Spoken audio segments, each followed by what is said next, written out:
Es tehmu cik oke ra? Masih. Ya kono didol goblok.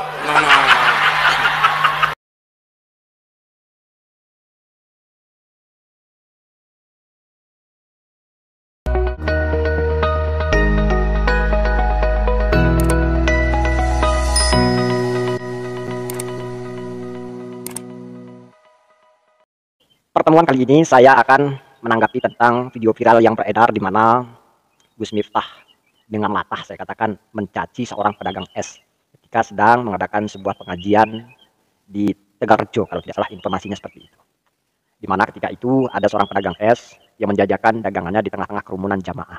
Sehingga jamaah pun meneriaki Gus Miftah, mungkin itu pun secara spontan. Latah jamaah meminta untuk dagangan tersebut diborong.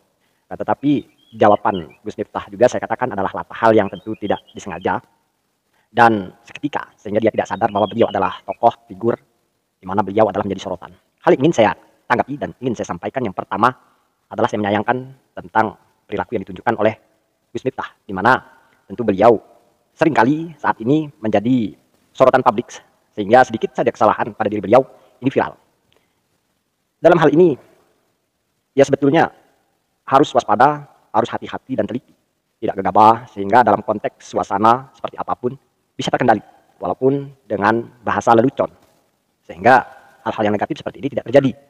Nah, adapun kejadian tersebut di mana ya sambutan-sambutan tawa baik dari pihak-pihak, bahkan di situ ada pula salah satu Habib Ba'alawi dan ada pula pengasuh sekelas pesantren, ya saya katakan semua itu adalah latah, tidak sengaja. Tetapi sekali lagi dalam hal apapun hendaknya kita juga harus hati-hati dan waspada, terlebih kita sudah dikenal sebagai seorang yang ditokohkan, yang menjadi figur. Adapun tentu bahayanya, dampaknya jelas akan dicaci, diserang, dibully dan sebagainya.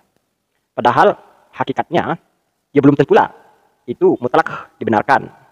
Sehingga kalau kita pun terhanyut dengan berita ini, seakan-akan kita membela pula orang pedagang di tengah-tengah kerumunan jamaah, seolah-olah kita juga menganjurkan dari pedagang untuk tentu selalu mengadakan dagang di tengah kerumunan orang-orang yang sedang pengajian. Jadi tentu dalam hal ini saya juga tidak sependapat kalau kita berlebihan pula menanggapi apa yang dilakukan oleh Gus Miftah, terlalu menyanjung tanpa memberikan nasihat yang sepadan, sehingga bisa kita ibarohkan, kita kiaskan seandai kata kita adalah seorang guru yang sedang menyampaikan materi, tiba-tiba kejadian seperti itu nampak di depan mata, dan itu tentu amat sangat risih, bukan pada tempatnya. Dan begitu pula dengan adanya pengajian-pengajian, itu kasus sering terjadi. Oleh karena itu seharusnya pula panitia dan jajarannya harus paham dan mengerti, sehingga ya pengajian-pengajian biar acara itu kondusif, berjalan dengan baik, sehingga tidak merusak konsentrasi, terlebih ini adalah kepentingan-kepentingan yang mengarah pada pribadi. Nah, tentu sekali lagi kalau kita juga memberikan suatu pujian, sanjungan tanpa kita juga memberikan satu pencerahan dan nasihat, menurut saya juga salah. Sama halnya kita untuk ke depan menganjurkan para pedagang untuk masuk di dalam kerumunan-kerumunan majelis, bahkan ada tujuan juga yang sama, ingin viral dan sebagainya. Ini yang kita khawatirkan.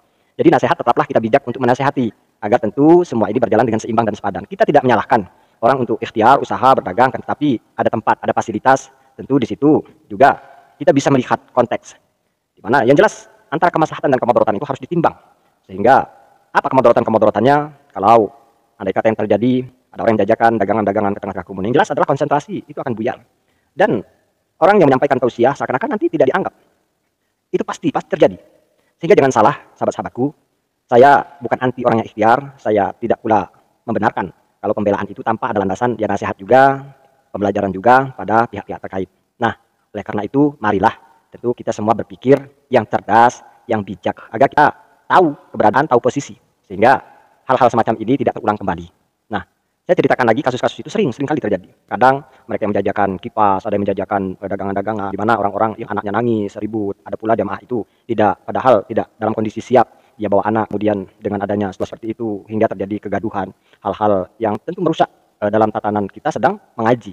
Jadi itu pula harus kita kaji, harus kita teliti, sehingga ya mudah-mudahan ini adalah pembelajaran untuk semua dan cukup kita menyaksikan kejadian-kejadian ini sebagai iktibar. Dan saya khawatir kalau di kemudian hari akan digunakan oleh orang-orang lain, akan tentu jadikan contoh, terlebih antusias kepada bapak tersebut Imdul S itu luar biasa. Ada yang mengumrohkan, ada yang memberikan beasiswa. Saya apresiasi. Ya termasuk itu adalah anugerah yang diberikan oleh Allah Subhanahu Wa Taala. Tapi saya yakin itu bukan dari unsur kesengajaan si penjual, melainkan itulah mungkin Allah akan mengangkat derajatnya. Mungkin lantaran itu wasilah itulah tentu dia akan mendapatkan kedudukan, penghormatan dan sebagainya. Dan begitu pula tentu sekali lagi untuk Gus Miftah juga ya seperti itu. Bukan berarti saya orang yang menasihati atau memberikan masukan yang terlalu dalam kepada beliau. Tapi sekali lagi ini adalah untuk semuanya pembelajaran bagi kita semua, di mana untuk selalu berhati-hati, terlebih kita sudah menjadi seorang figur, terlebih kita menjadi sorotan. Sehingga sedikit pun kesalahan itu akan tentu tersebar luas dan akan menjadi asumsi publik yang negatif, bahkan menjerumus kepada yang lebih negatif, keji. Jadi itu saja sahabat-sahabatku tanggapan saya mengenai hal itu. Mudah-mudahan tentu bisa dicerna, bisa tentu dipahami. Saya tidak ada unsur pembelaan yang terlalu signifikan antara Gus Miftah dan tentu pedagang es, akan tetapi mudah-mudahan ada hikmah balik ini semua. Dan sekali lagi saya mohon maaf, saya akhiri, salam akal sehat.